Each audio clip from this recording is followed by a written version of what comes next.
I was kind of floppy on some of the other chords, but it wasn't noticeable. What do you think, Andrew? We're good? That just sounded nice.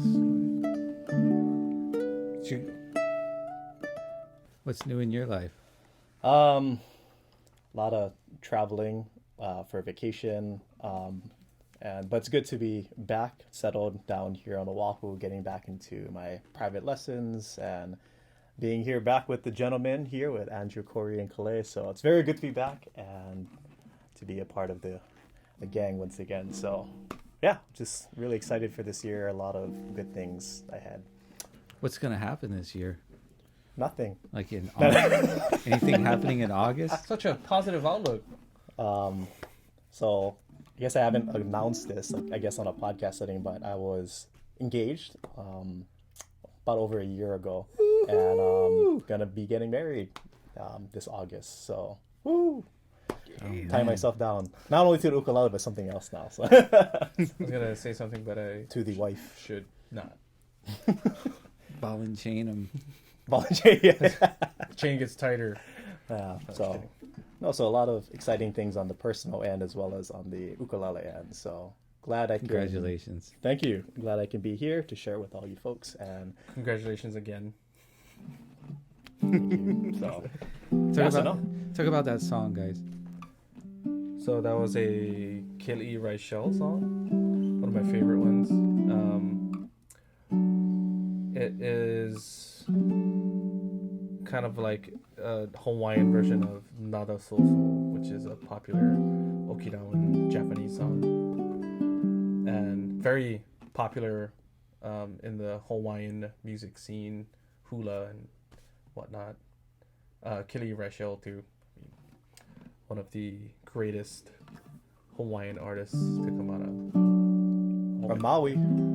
Really? I feel like you're just taking credit for that. Maui, something in the waters of Maui. Yeah. But It's funny because you grew up listening to that song. Well, maybe you were aware of it, but I didn't know that until one of my Japanese students was like, "Hey, you know that's like a popular Japanese song." I'm like, what? Like, no, it's Kanile'a. Like, no, it's actually like popular. Yeah, it's called Nana Soso. So when I listened to it, I was like, oh my god, it's the same melody. So then I was like, who came first? And I'm like, oh my gosh. So it's one of those, like, you listen to like Kyle Creator Boys and you listen to their songs like, wow, they wrote all these great songs, but like half of them are covers from Yeah, country I didn't even songs. know that. It's one of those like revelations. Like, my whole life I've been growing up thinking that same experience. you know, wow, hey, that Brown Eyed Girl song is so cool, and Van Morrison song. It's like one of those that you don't realize that they're just covering other people's songs. Pure Heart covered Into the Mystic. That's also a Van Morrison song, epic song. Oh yeah, that's a good one.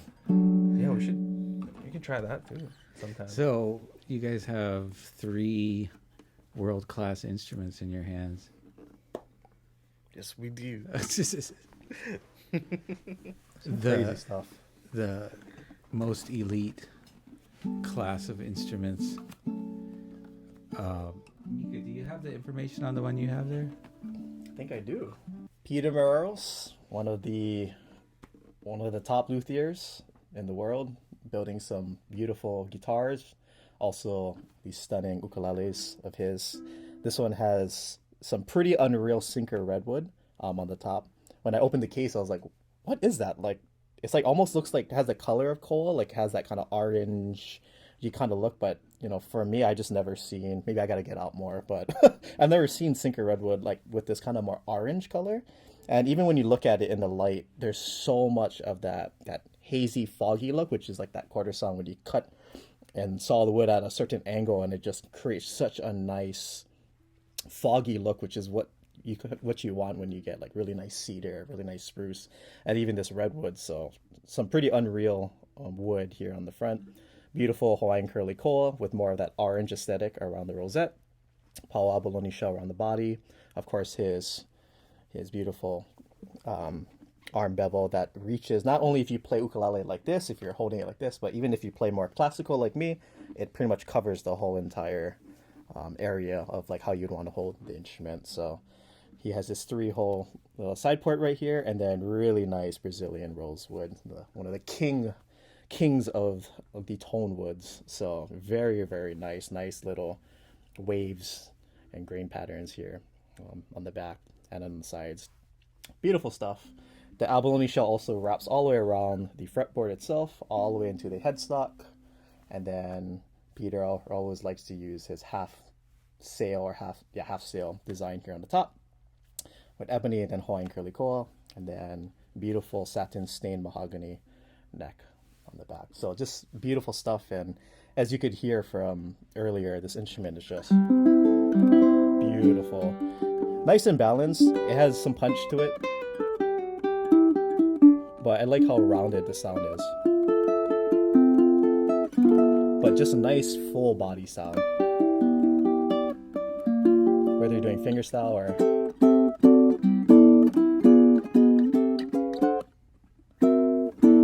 doing jazz comping.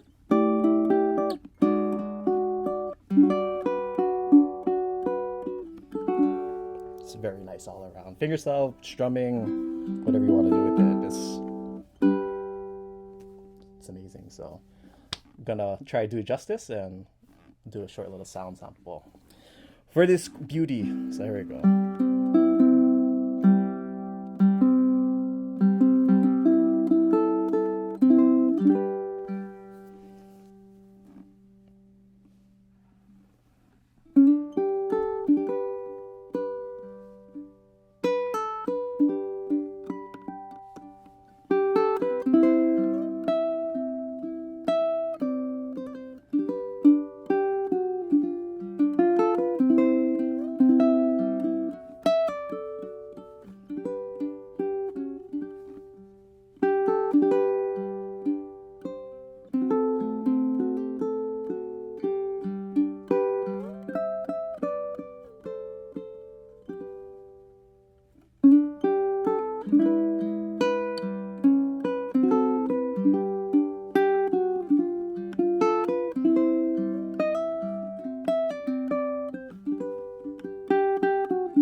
very ambiguous ending for us.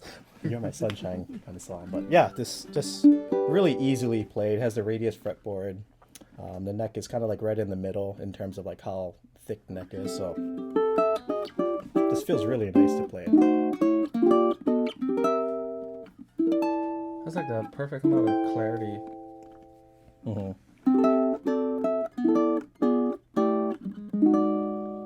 I do have my nails though, so I can dig into it. But you know, if you were to play more like with, obviously you get the more rounded. But it's still a good punch.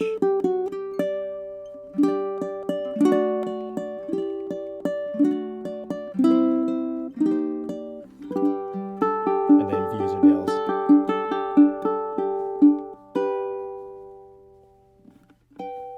But still sensitive here.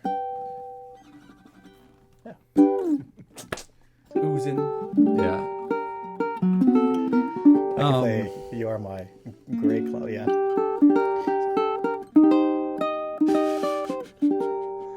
Okay, I'll stop. You Are My Gray Cloud. You're My Gray Cloud. That's a good one. You're My Nightmare. That's a song with a sense of realism for people who have been in a... No, I'm just kidding. Who have a dark cloud following them. So we got 3 amazing cornerstones in, and Kalei, let me get you on that station there, playing this Koa one, and then we'll check out the other one too.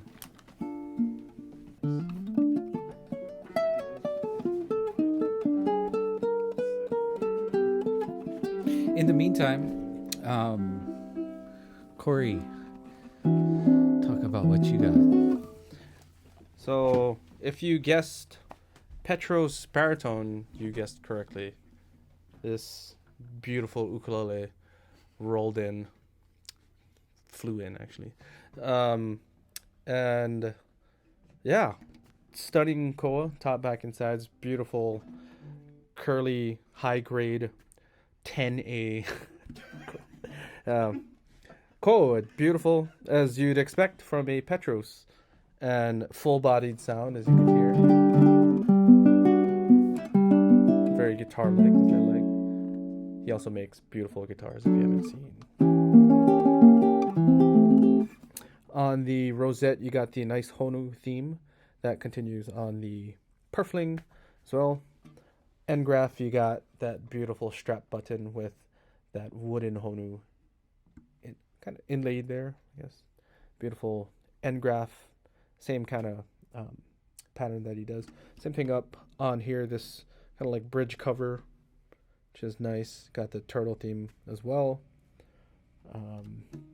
Side port, nice binding with rosewood, top and back. That binding continues along the fretboard. Fret dots with the Honu inlays. Decked out. You got back here. This is that the same butternut? Butternut squash. Same butternut neck. And of course, in a beautiful gloss finish, helps everything pop. Looks super fancy, as this ukulele is very much. Rubner tuners, some of the finest tuners you can get. This nice rustic looking brass hardware. So fluorocarbon strings in standard low D tuning for baritone.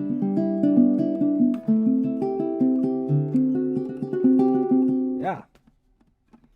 Petros baritone. Some of the greatest ukuleles you can get. So.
It's a interesting sound, right? It's Very guitar-like. I like. yeah, it's really deep, but there's like a lot of like complexity. Like you can almost hear inside the box. It's like you're hearing the body.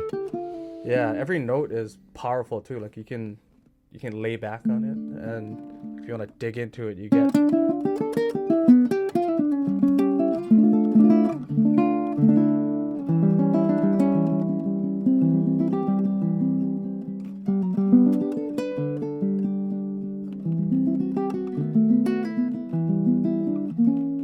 It's got an airiness to it though. It's not like super punchy. It's like Yeah. it just spreads. Very elegant of a tone, kind of like what his baritones sound like. I like that. It's not a brash. It's never a brash kind of sound. Even his spruce tops and stuff. Like some different makers of baritones, like if you kind of dig into it, there's like this kind of trebly response that kind of takes it over the top. But this one is never like that. Stays sweet.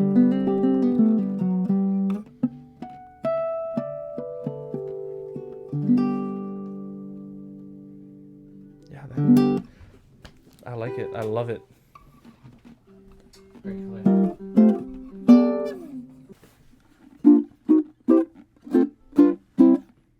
Yeah, that was punchy. Yeah. Look at that cold. Damn. So this beautiful ukulele I got here from Cornerstone is pretty incredible. Master grade Hawaiian koa, sourced from the islands here in Hawaii.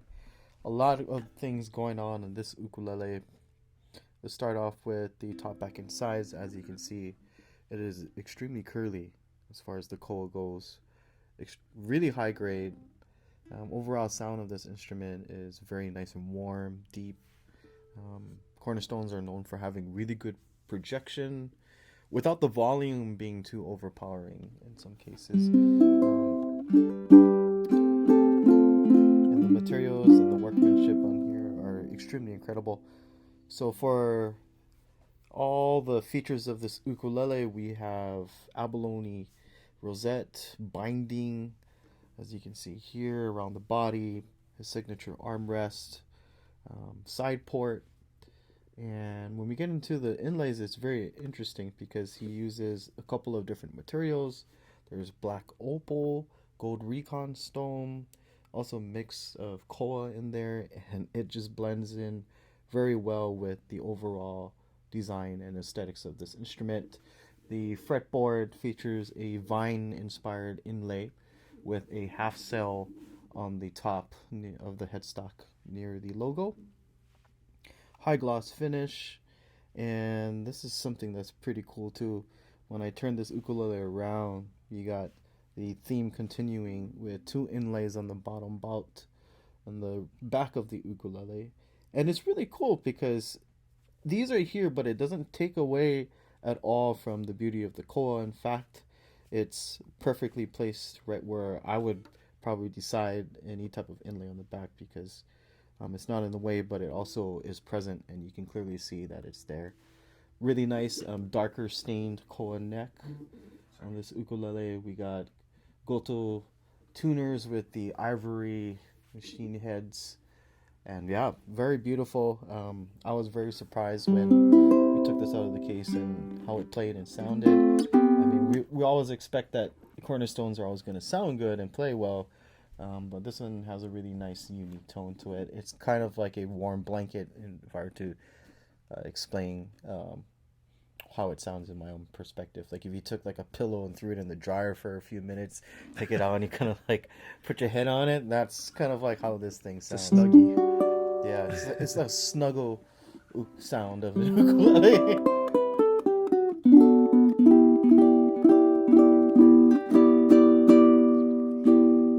Yeah, let's give her a test run.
So here we have another beautiful Cornerstone custom from Peter.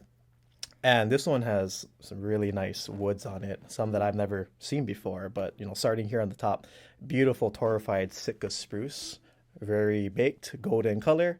And what I love about this one too, and the other ukes that we have from Peter in this podcast, is that this one has just such beautiful quarter-sawn, meaning pretty much like when you cut or you're milling the wood, you get such a nice silky texture in the wood. So like you have all of these nice just kind of figure in the wood itself, and it just makes it look so beautiful. And again, I really love the color here on the front. And then turning our attention to the sides and the back, I almost thought it was black and white ebony at first, but it's actually a new ebony, something that I've never heard of before. But this is Mun Ebony, M-U-N, Mun Ebony. And I just love how it has like that orange right here in the center, but having that kind of like that black and white ebony look. Beautiful, striking, grain patterns in the lines here in the back. And then also here on the sides, you can see his three-hole side port, but just beautiful stuff. And then back on the front, that Pau abalone shell wrapping all the way around the body, as well as around the fretboard and the headstock as well. And then we also have the Mun Ebony around the rosette. And then here on the fretboard, this is in my experience, pretty new for Cornerstone. I've never really seen anything like this, so it's really cool. Very nice design. So we have a mixture of this like white turquoise here as the fret markers, as well as the jasper wood right here on 3, 5, 7, 10, 12, and 15. Really nice stuff. And then Peter's iconic half sail design here on the top, that white recon stone in the center. And then here we have the mahogany stained for the same color to match that Mun Ebony here on the sides and back of the instrument. So just really stunning. We have the Goto SX 510 tuners here in the back of the instrument, gloss finish neck. It's really beautiful stuff. The craftsmanship on this instrument or Cornerstones are just very excellent. So, but getting into the sound, nice full body, warm sound. I mean, just really fills the room. Just very sweet.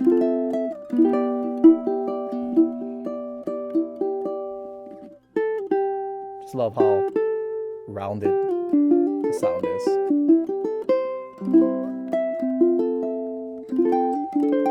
Very clean.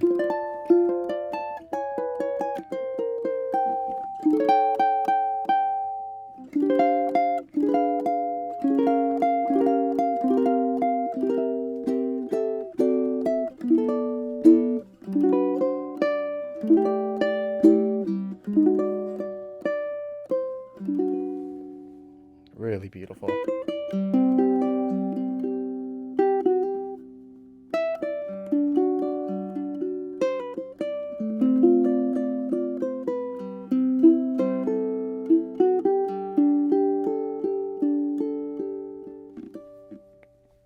Plays so nice. So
very nice. Yeah. Very nice. Realized I made a mistake. The binding on here is Cocobolo. I said Rosewood on accident.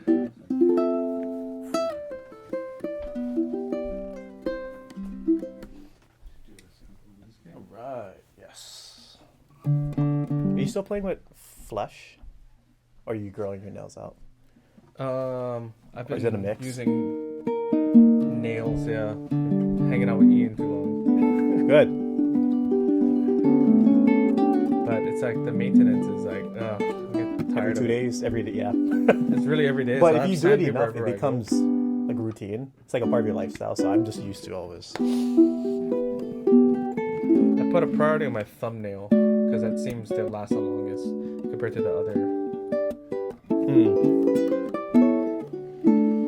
I've been growing my flesh out.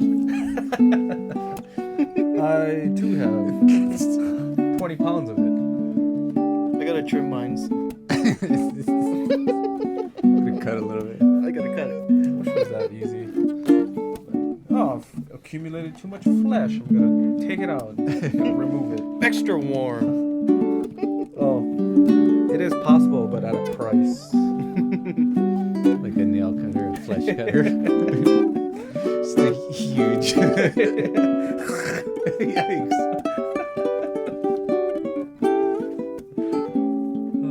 Do you play much baritone, Mika? I dabble. Yeah, you don't own a baritone. I do. You do. I'm a master series. Oh, yeah, that's right. That's right. Because of that, I can noodle That a was little bit with baritone. That was a test. You don't play your baritone. You just got caught. I'm ready. All right, here we go. Oh yeah. This one.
Warm, so Yeah, clean. hearing it through those speakers. I mean, those microphones. Just so easy to play. Just big sound. You Yeah. don't have to dig into it. You can just It is really airy. yeah. The low end is like really round.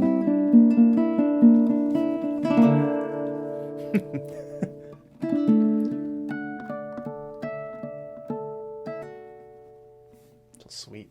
Okay, before we move on from these, I want to get Corey, if I can get like a minute on each of the cornerstones. I play the same thing too, so we can kind of, and then give some thoughts. Oh, I gotta grab that one.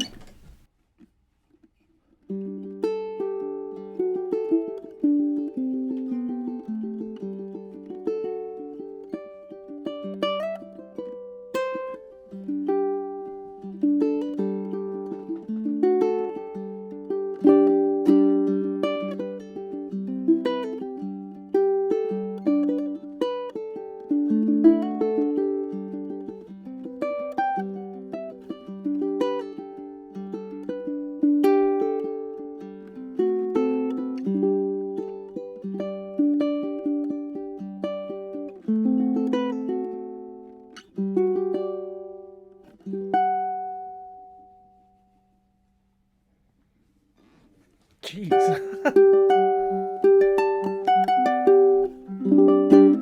right.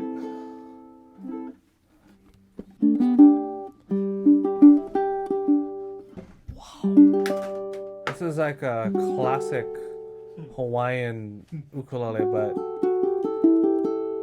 with that custom high-end sound you would expect from it. Yeah.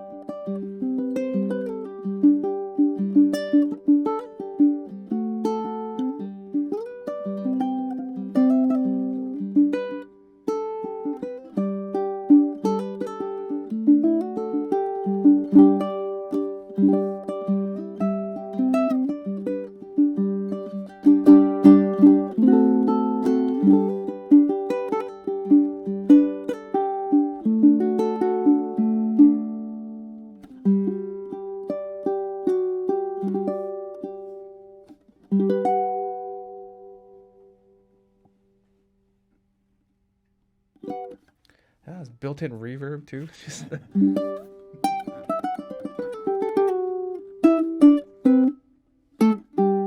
dang. Okay. Okay. Yeah, this is like a vintage Hawaiian ukulele.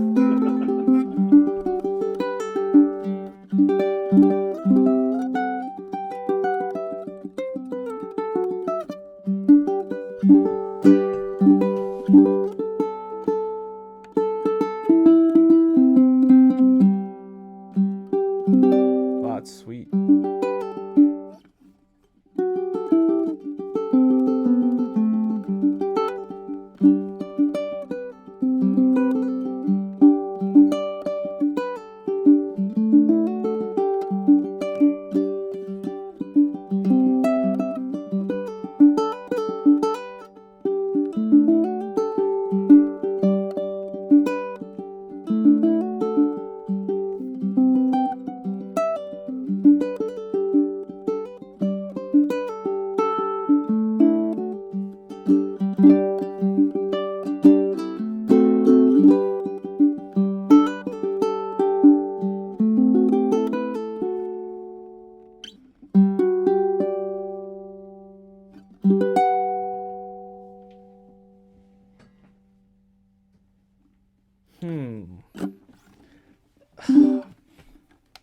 There's such a body and warmth that Yeah. runs through all of Peter's builds. All the time. This one hits a nice mid-range, like kind of shakes you in Yeah, the core. the woods in a are nice they way. just kind of color it a little bit differently. But yeah. The Koa's clarity was really nice. This the mid-range on this one is That one sounds really sweet. yeah. The Ebony one has quite the punch too. Yeah. Different kind of punch in like the upper mid range, and that I guess the Torrified Spruce gives really nice clarity. Like that treble response is really nice for finger picking. Even this too.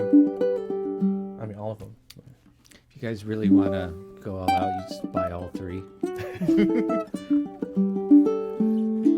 Don't take our word for it.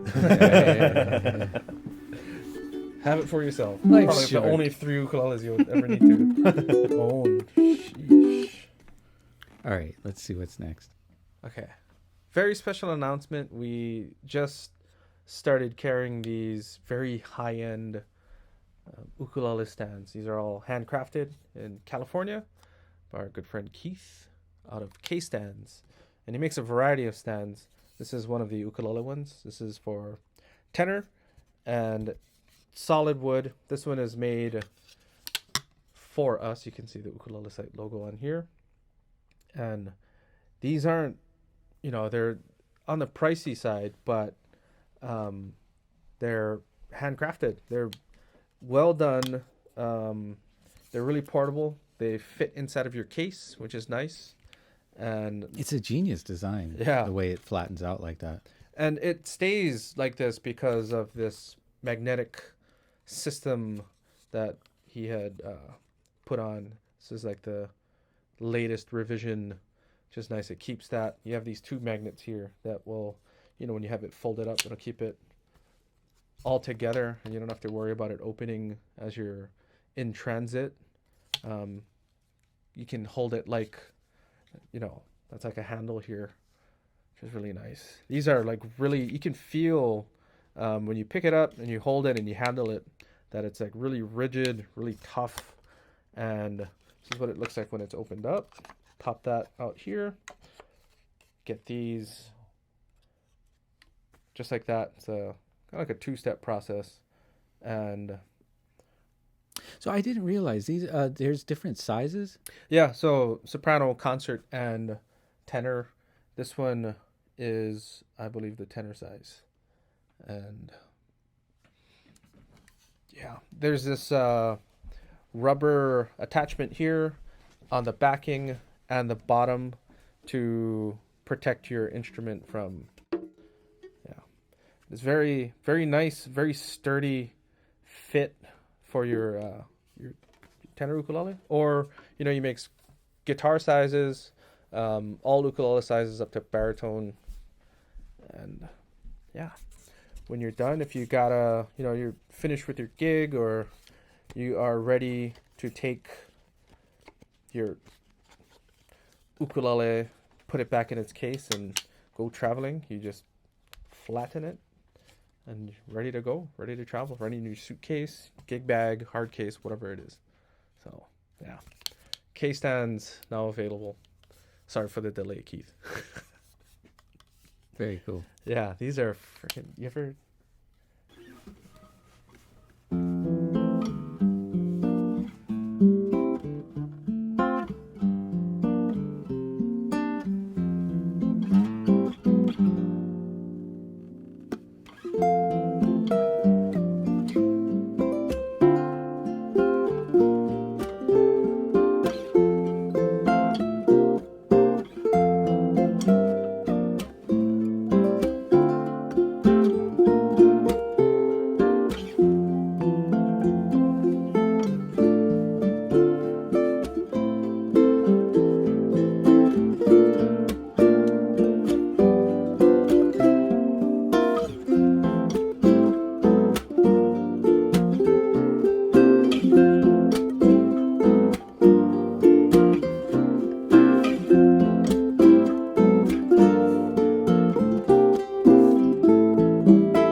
a lot more comfortable. Yeah, that was a groove. That was a vibe. Like B string was a little bit flat. Now it's human. It wasn't that off, right? That was a vibe. So Corey's got the custom Pepe Romero. The studio guitar. And we got in a bunch of, or a good number of these Cocobolos. 3 of the tenor and 3 of the 5-string tenor. So, Mika, what do you think? I love the projection and how like it's such a heavy and stiff uke, so that when you're playing it, it just there's a lot of brightness, and so you don't have to dig into it. But I love how there's like very nice sustain because it's so stiff with the Cocobolo.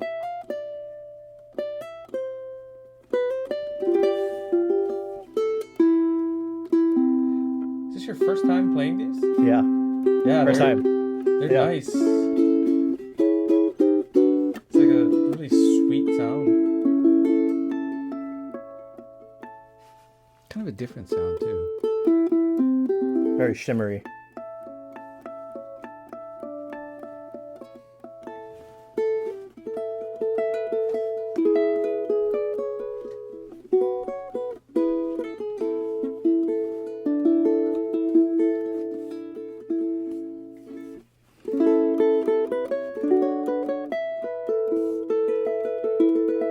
That's like a bell.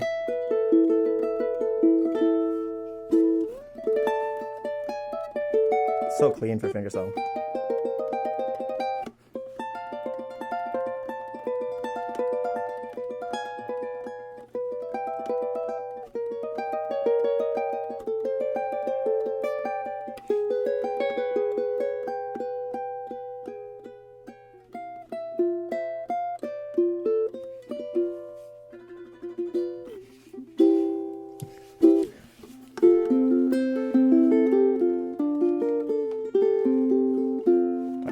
Those chords.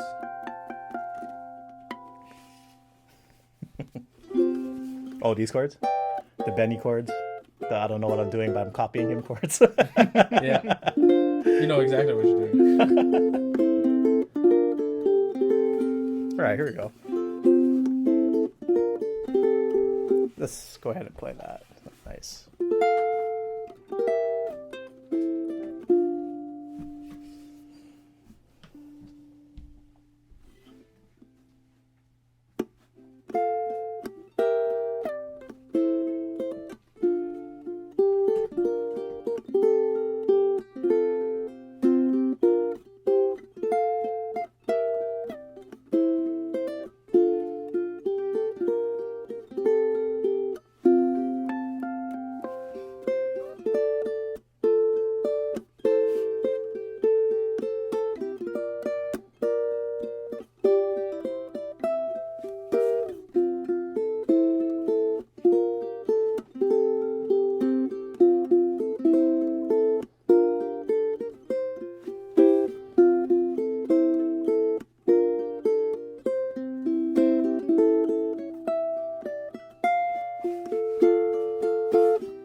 down or strummer, picking. Just love how it just cuts through so much. So, That sounded dramatic. yeah. I love how it cuts through so much because, like, you know, when we were playing that song House of Pooh Corner, it's good to be like the lead instrument because it cuts through the guitar, through the accompaniment and stuff. So it shines through. It's really bright. So very easily heard. But yeah, so this is my first time playing this model, all Cocobolo or all Rosewood. So the stiffness really comes through in the sound because you have so much projection and so much brightness, so much shimmeriness.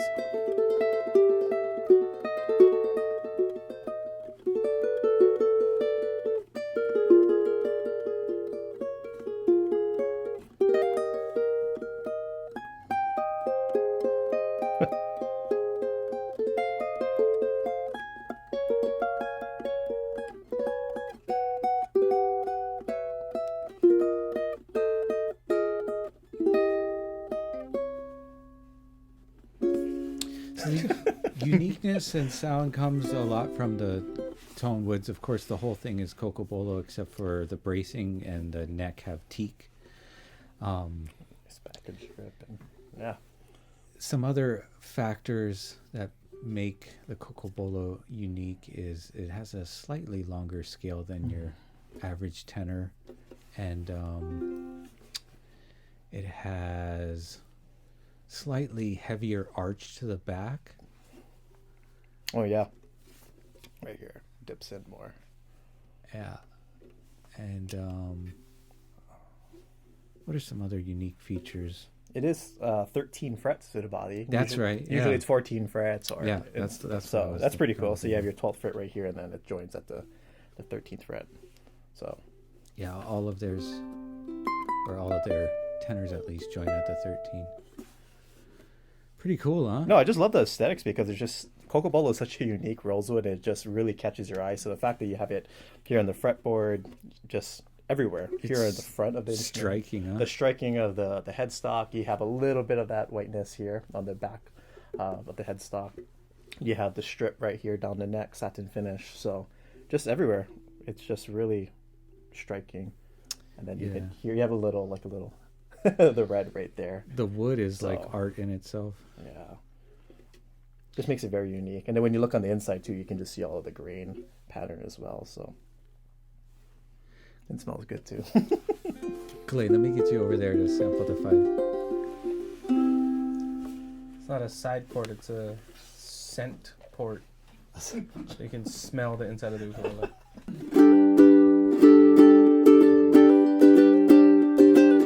Oh, it's pretty fat. Yeah, that sounds nice. Very big. It's cool how much the low G warms up the whole sound. Wow. Cool.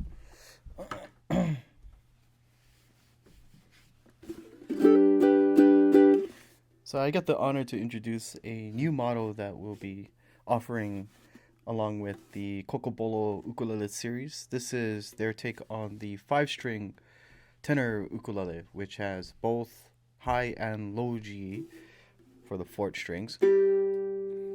And you can also play around with like which string is going to be on the top, like high or low, but in this case the high G is present on the top. And I actually prefer this because me being primarily a high G player, I can still utilize all of the high G voicings with a little bit more low end that comes in through the low G. So you can get really nice cool voicings like this. And then if you're very used to playing an instrument that has, you know, some of the strings doubled up, when you get good at it, you can actually choose which one you want to hear. So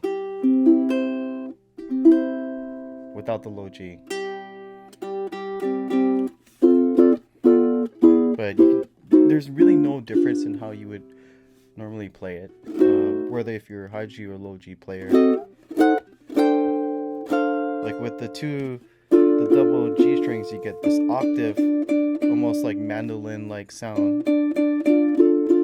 But then you can still play a lot of fingerstyle with the 5-string because the first 3 strings are also all singled. So if you want to focus on your melody on the bottom 4 or bottom 3 or first 3 strings of the ukulele, 5-string is really, really cool. Gets you thinking outside of the box, and it's also a good way if you're curious to be trying out a high G or a low G. Say for example, if you're used to a low G, want to get into high G, this is a really nice bridge the gap. So you're used to hearing what you normally would hear when you play certain voicings or lines, and a little bit of extra. So Cocobolo for top, back, and sides, bridge, fingerboard, side port, very beautiful teak neck. It's a 17.25 inch scale length, 13 frets to the body, arch back. Really, really cool. Nice pore fill satin finish, and a lot of sound.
Very nice. Yeah, such a great sound. Oh yeah. So look out for these and more from Cocobolo on the website. Let's keep it rolling.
same chord. No, we went the Come on, opposite man. direction. Oh yeah. We're good. How did it do it? Do I that? just went backwards and you went, yeah. Try. Oh yeah. It kind of like doubles up. Yeah. That works. All right. Yeah. So we played Nightbird because these are all bird models. Hawaiian Nightbird. Not new models, but definitely worth featuring here when we get in these gorgeous curly Koa aNueNues. Go first, Mika. So we got a beautiful 5K, UT5K model, which is pretty much one of the highest models you can get with aNueNue. Very beautiful stuff. I mean, the Koa in here, I just love that kind of darker orange kind of color with it. Very, very nice grain pattern, very big curls. I love the streaks in the Koa with the dark lines. Really nice on the sides too, very apparent with the grains, and then the back again just really nice with the black lines. And I really love Koa with the big grain pattern or the curl when it's really big, and not when it's like more like books stacked on top of each other. I mean, there's so many different types of Koa, but for me personally, I love like this kind of look, just really nice big curls in the wood. And aesthetically, I really like the white maple that's used for the binding on the back and all around the ukulele. Just gives it a nice lighter contrast. It's very common to have Koa with more like an ebony binding or maybe like a white Koa binding, but I really like the maple aesthetic with this instrument. Satin finish neck, really nice headstock with the aNueNue logo and that Pau abalone shell. Nice tuners, radius fretboard. And then I just love this little the bird's eye maple right here around the rosette, and then I just love the little like the square Pau abalone shells right here. Very just nice, sleek, simple design, but just very classy model with beautiful Koa. And I just love how like it's just such a mid-range sound, which for me is like right up my alley in terms of like what I like to hear. You know, it has that bell-like kind of quality when you're doing fingerstyle. It just sings, nice projection. But then if you use, say, more of your flesh, then you can get really clean chord melody.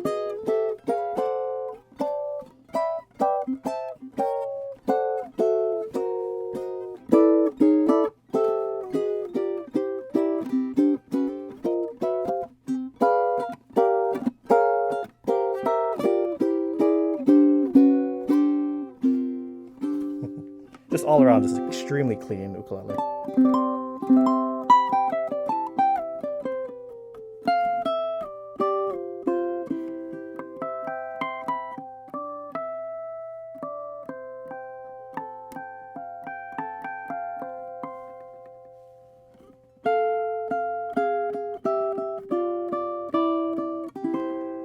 So, love it, absolutely love it. Here we go.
all around fun to play all over the entire fretboard, or just doing more basic strumming.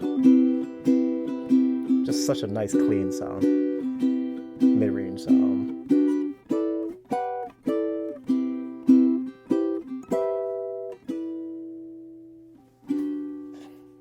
Yeah. Nice stuff. We got to get you on some more member lessons. Yes. People really love your Yes. teaching style. It's I'm ready for those. So whenever it's you're great. ready. Yeah. Yes, I'm very much happy to do more. All right, we got More for all of you lovely folks. more coming up from Mika. What kind of stuff have you been teaching students lately? Just a lot of technique stuff. That's kind of what I like to focus on the most. But then some of my students are more like song based focus. So, I'll tell them, I can pretty much arrange whatever you want me to.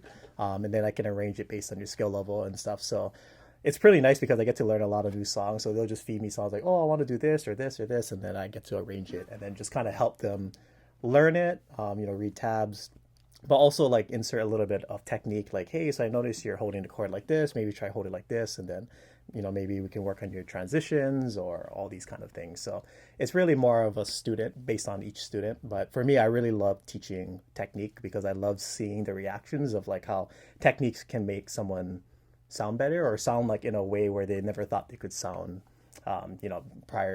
before the techniques are implemented. So yeah, it's fun teaching because you never know what, your students are either going to ask of you, or just being able to take the steering wheel and being able to help in any way I can. So it's lovely being a teacher. Yes, MikaKane.com. So, and being able to share that here with the membership lessons too is really nice. Unfortunately, I can't see your folks' reaction in terms of if it's helping or not. But Yeah, one-on-one lessons are the best, but you pay to see that more. live reaction, Yeah. right? But I have received some very nice comments on the side that's been shared with me from the membership lessons. So it really brightens me up when I know that, one of you out there is enjoying whatever I have to teach. So No, you're Thank really you very good. much. You're really Yeah. good at it. You have a knack for teaching, thank you.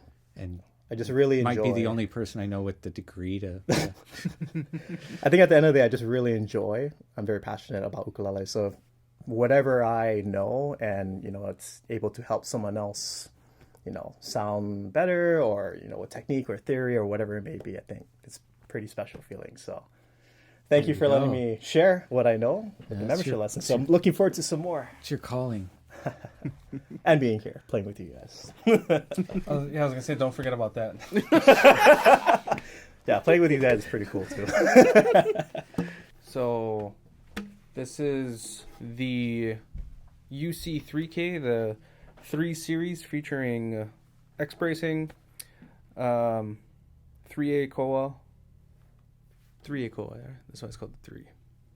3A? 3A, yeah, okay. That looks like 4A. Sometimes you get more for what you pay for. So, You get what you pay UC3K for, but sometimes you get even more. Dad had a quote something like that on the wall. Yeah, somewhere, yeah. I remember.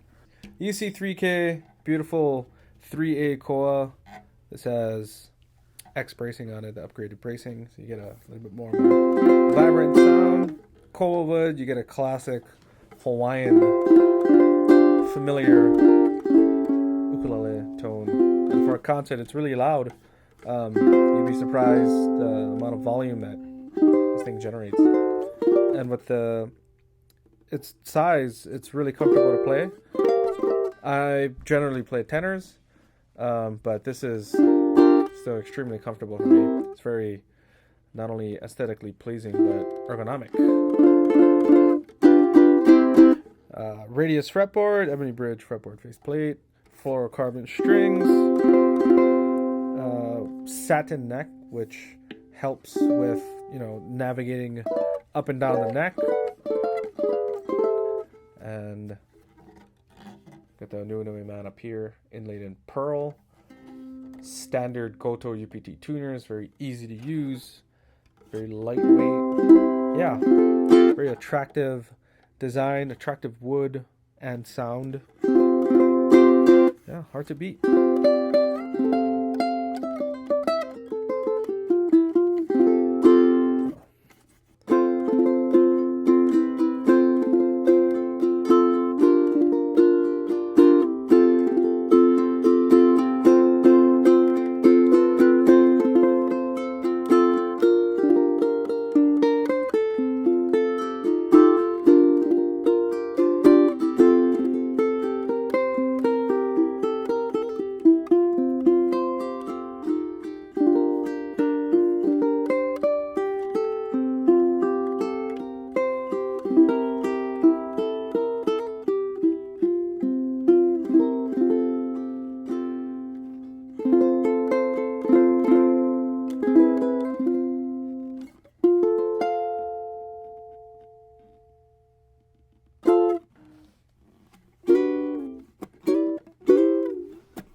All right, so we have a brand new UC5K that we just got in. This is the part of the Koa series. In fact, this is the highest tier Koa bird model from aNueNue. And this features premium Koa wood for the top, back, and sides, maple binding, cutaway, slotted headstock, gold-toe tuners, ebony bridge fingerboard and faceplate, bone nut and saddle, satin mahogany neck, and yeah, these have a really sweet sound. One of the cool things about the way these are built is that you have really nice resonance due to the modified Mount Fuji X bracing, and so you get a lot of sound, a lot of volume, a lot of sustain, really good clarity, and a very balanced instrument. And I say this all the time, I'm not much of a concert or soprano player, but on certain ones I can dig it. And then so yeah, we're stoked to have a few, or actually this is like the only one we just brought in earlier today, and happy to be able to feature this on tonight's podcast. So get it while you can.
Beautiful.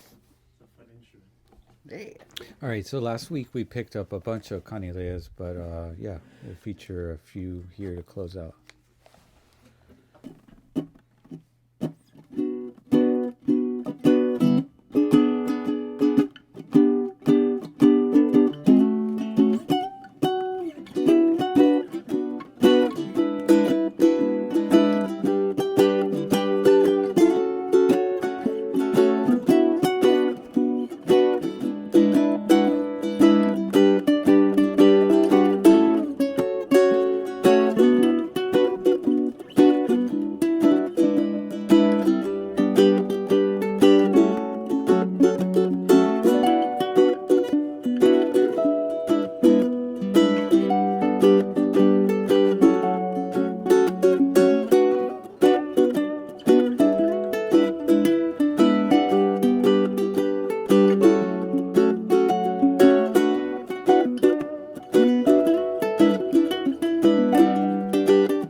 All right. Nice jam. Hey Kalei, can you show those 4 chords? Yeah. So the song is in the key of B minor. So the first chord is going to be B minor. So all you're going to do is bar on the 2nd fret. And you're going to take your finger. I'd like to use my ring finger on the G string 4th fret. So that's your B minor chord. Next chord is going to be an E7. Which is 1, 2, 0, 2. Okay. And then the next chord is going to be G major. And then an F sharp minor. F sharp minor is pretty much holding an A but adding an extra finger on the E string 2nd fret. And that's all 4 chords. So you can go.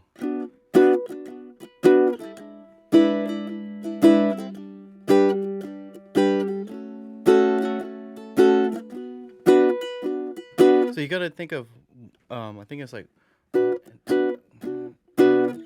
so every other, like, the second beat is going to be accented.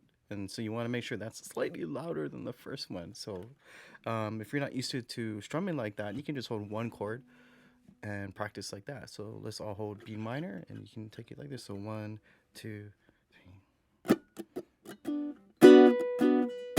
1, 2, 1, 2, 1, 2, 3, 4. 1, 2, 3, 4.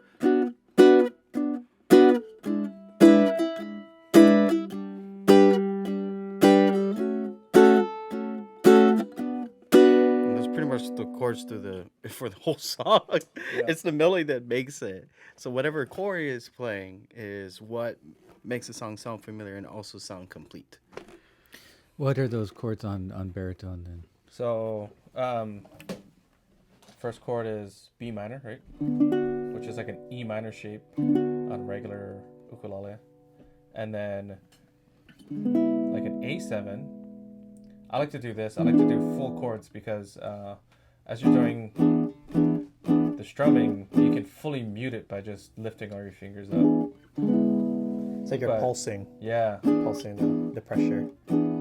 But like an A7, but this is an E7, and then a G, which is like a C on regular tuning, and then a B minor, but on baritone it's an F sharp minor.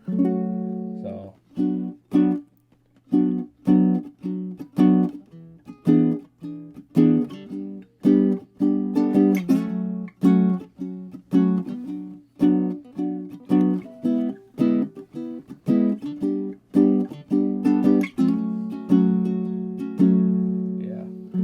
So Mika, when you're coming over that, do you look for other positions to do those?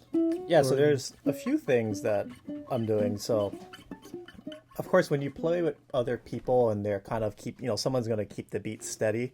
The hardest part about playing with other people for me is trying to find the pocket, especially when you're playing with these two guys. They got it really tight, but trying to squeeze yourself in to try to find something like a meaningful part to add to the song versus just kind of doubling up with someone. So for me, one easy way to go about not kind of stepping on their toes is if you see Kalei playing like a B minor like this, then you could play another B minor like this. So you're holding on the bottom, the A string is 5, E string is 7, and then the C string is 6. Or you can also do this E minor shape, which is 11 on the C, 10 on the E, and 9 on the A string. So you can go ahead and go, or you can go ahead and kind of double up with what they're doing and just play another position so that you're not kind of just doubling up with, like, let's say what Kalei is doing. Another thing you can do to change it up, or again, try to find that pocket, I'm trying to always find how to squeeze in between these two guys, is trying to change up the rhythm a little bit. So one of the things I was doing in that recording was, not only was I trying to play other like positions, so I would play B minor like this, I was playing E7 like this, where you're barring the 7th fret and putting your middle finger on the 8th fret C string. And then I would do like a slight chord substitution rather than playing G major, which you could play by barring the 7th fret and putting your ring finger on the 10, like this. I opted for like this G major 7, just to give it a little more color. Again, trying to find my space. And then the last chord, which is the F sharp minor, just play another shape. So I just played this E minor shape. So 6 on C, 5 on E, and 4 on A. But one of the things that I do is I try to syncopate the rhythm a little bit, and it's just one small change, but it adds a sense of like it helps move your body to that kind of reggae beat, which is when you're accenting on the 1, 2, 3, 4. Us as humans love to hear things on the downbeat, which is the 1 and 3. That's like the strong beats. 2 and 4 are the weak beats. So when you hear something, our body wants to like do this, but because you're hearing on the like when your head moves up when you're bobbing, it causes this skanking kind of motion, right? So to kind of add on to that, I'm doing all of the inversions, but the rhythm that I'm doing is I'm kind of mimicking Kalei. So I'm going 1, 2, 3.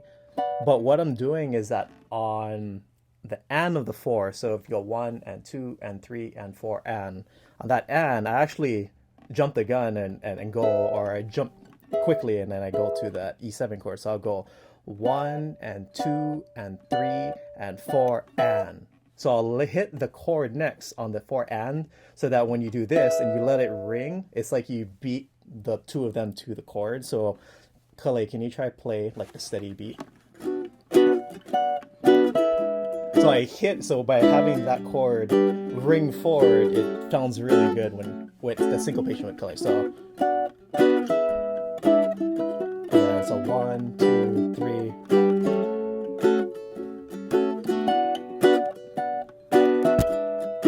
And then one more time. Yeah, so it adds this nice syncopation. And it kind of like fills in. It fills in some of the dead space because you guys are very, keeping the foundation. But by jumping early, it almost like, hey, this is what chord's gonna come up, and then you hear it again, but on that 1, because us as humans, I anticipate that 1. So a lot of like Bruno Mars and Anderson .Paak and all those people, they always like to hit 4 and, like they like to get there early. So It's like a funk thing. it's like a funk thing, right? So for me, on the first chord, which is that B minor, I'll just play 1 and 2 and 3 and 4 and 1 and 2, and I can just hold it. That way, you can hear it ring. And then on the third chord, you go back to the 1 and 2 and 3 and 4 and. So again, I don't really need to be doing too much. I can give space by.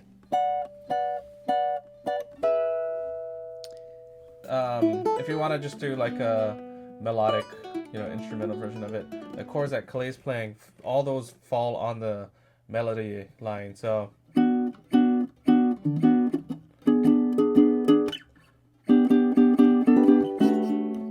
yeah, so if you're playing on the side, you can throw those in.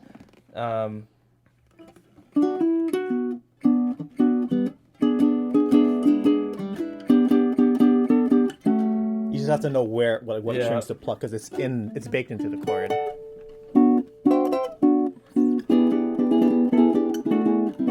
Yeah, so if you wanted to add in those. So pretty much you're just hitting the top 3 strings. That's like. And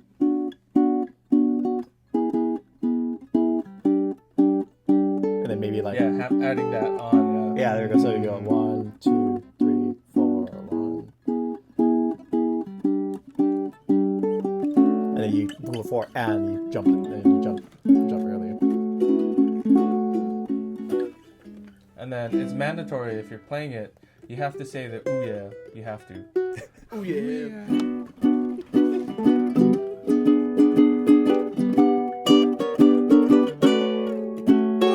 Ooh yeah. Jammin. Was it? Ooh yeah. Oh, it's way too high.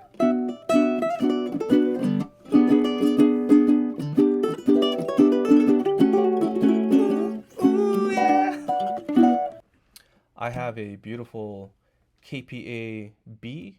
This is the Paua Abalone series with the really nice thick abalone rosette around the sound hole. And this is with premium grade wood. 1 step below the master grade. And you have a lot of curl, you got a lot of coloring, a lot of grain, nice sapwood in here. You got ebony bridge fretboard faceplate. On the Paua Abalone series, the fret dots come with that abalone as well, and the headstock logo. And yeah, baritone, so it's DGB tuning, Kanile'a makes some of the finest baritones you can get. Very mellow, but sparky at the same time.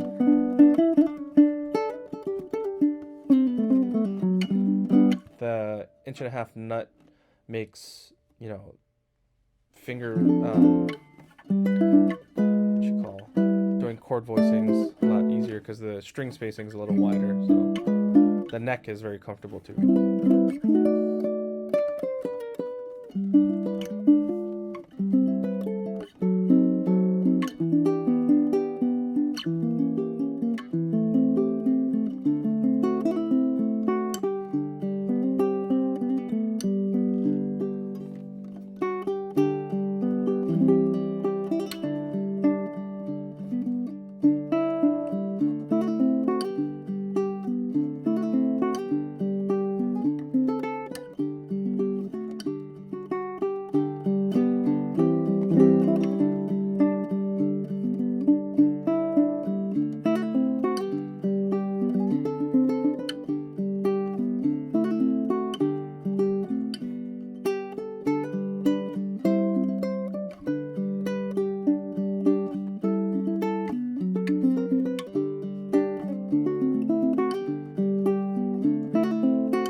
Sweet. There's some illegal things in there. That was pretty normal, I think. Normal for a chorus, us struggling. Whoa. I thought that was pretty along the lines of standard. Here, Gabby, what are you doing to my song? Oh, okay. In that sense, it's I'm not supposed to use the G7 then, or And the D7. G7. And that chromatic walking Did he not use sevens? I think a lot of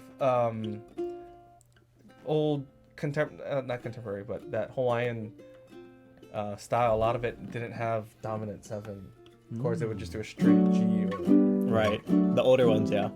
Yeah. But once the Renaissance, then that was more common, I It's think. more accepted. Mm. Different flavoring. Yeah, like Which you is said. crazy, yeah, to think. It's like, whoa, there's like no tension at all.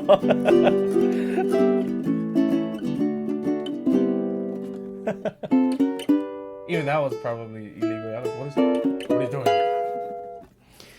So Kanile'a has these super tenors, and super tenors can come in a number of different ways. I guess the standard super tenor for them is just in the body shape, which is a wider lower bout. But they can also come with 19-inch scale, and they can come in 5-string, or they can come in the D series, and we have a number of different super tenors from them. So Mika, why don't you start off? Tell us what you got, and we'll listen to a number of different supers from Kanile'a's Yeah, so tenor I think I series. have the standard super tenor, meaning like it's not like 5-string configured, it's not a 19-inch, it's the 17-inch model. This one has premium wood on top. And what's really cool about this kind of koa wood is that when you're in lighting like this, or you have like lights above and you're like moving the ukulele around, it's one of those, like, if you take a picture of it, you never can get all of like the grain pattern, because every time you shift it slightly, you see new like dark spots show up, or just different parts of the grain show up. So it's very 3D, has that illusion. So koa like this is very fascinating to look at in the light. So on the sides and especially on the back, a little curl in the back. So yeah, so as you can see with this super tenor, you have a wider bout, and with that you're gonna get a bigger sound than a standard tenor. So this one you get a nice big warm mature sound.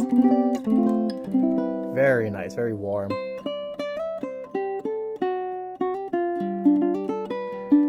I love how bright and happy and that Kanile'a sounds. But with that super tenor, you get more of that oomph underneath and more of that warm, mature sound. Just really nice and warm. But super clean. Very sparkly.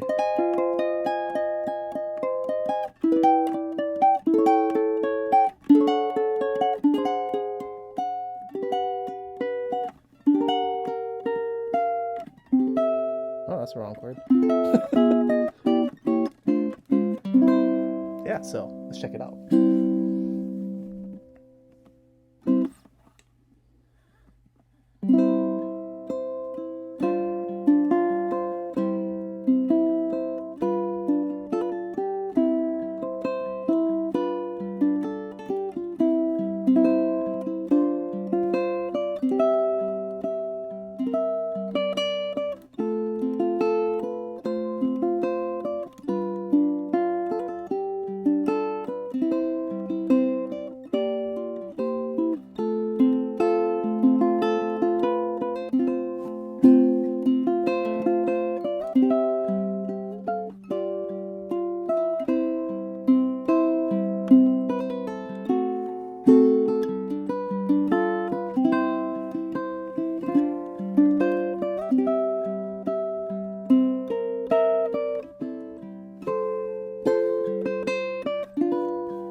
So this super tenor from Kanile'a, very similar to the one that I just played in terms of it has the nice wider bout. So because of that, you get more oomph, more low end sound, nice warmer sound. But this one has a 19-inch scale then. So you can definitely feel the difference in terms of like, you know, you have the 15 fret to the body. Usually it's 14 frets to the body with the tenor. But this one you have more room with the frets being spaced apart more. When you have 2 more inches from the nut to the saddle, spread apart, or spread across the fretboard, got a little more room to do all of your fancy spicy chords. So all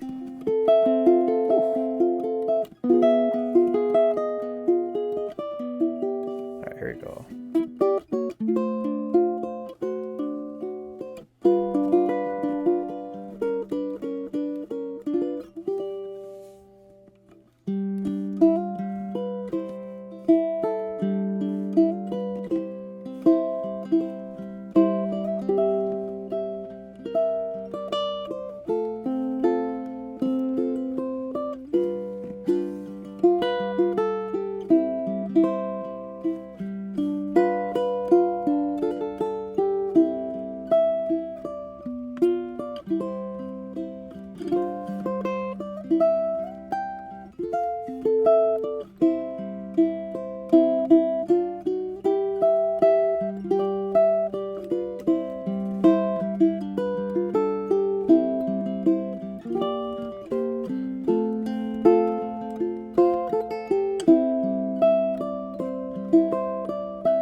What do you, what do you notice difference?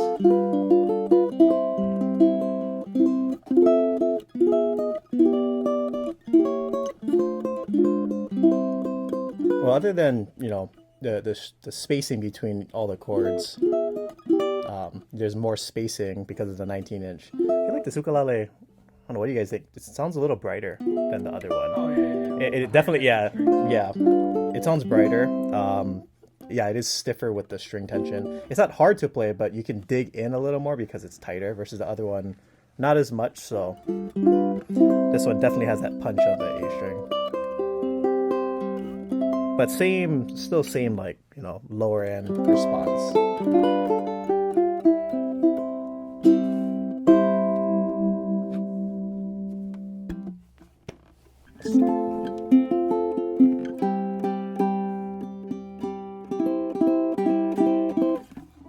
Okay, so here I have another version of the Kanile'a Super Tenor.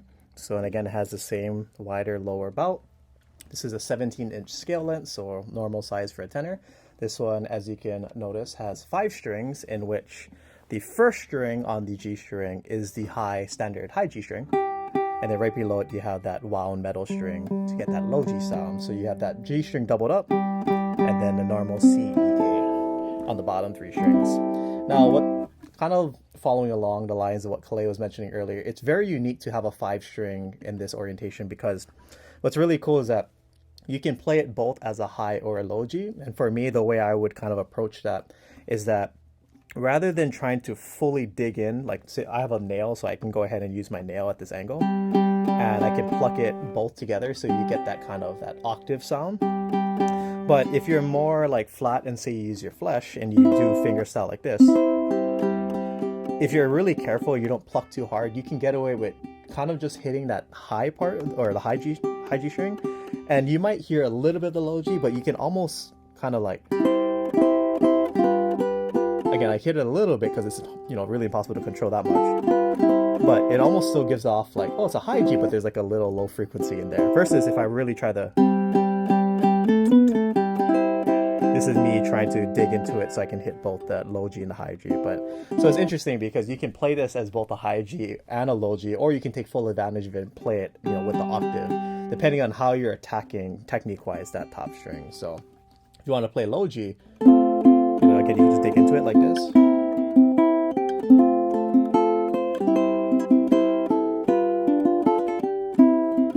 But if I try to be a little more careful, I can go ahead and go.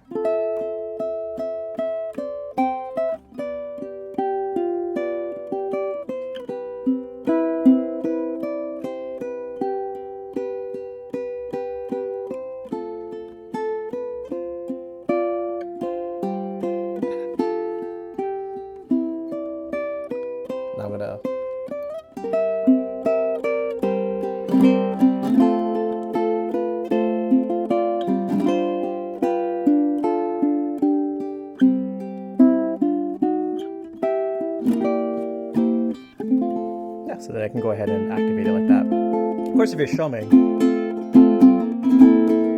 can go ahead and take full advantage of the 5 strings. Yeah, so let's go ahead and give it a sound sample, and I'll try weave in and out of trying to utilize just trying to hit the high G and then also digging into it so I can get both that kind of octave sound. So here we go.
So here we have one of my favorite, personal favorite models from Kanile'a.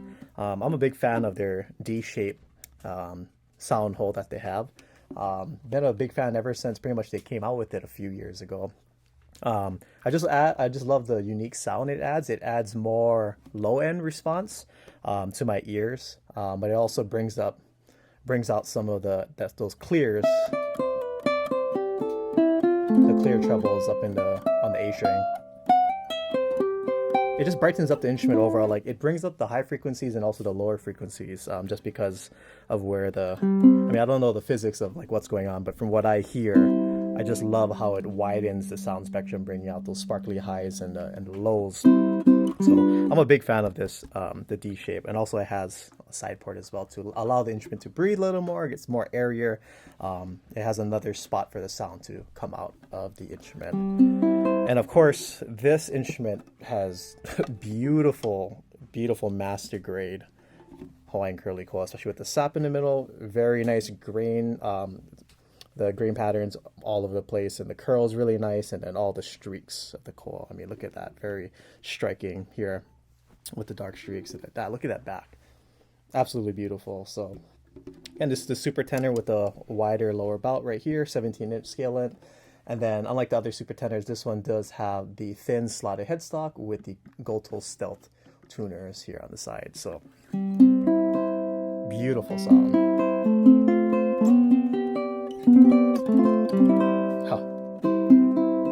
More. This one has a lot of oomph underneath and very bright. All right, here we go.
That's another show.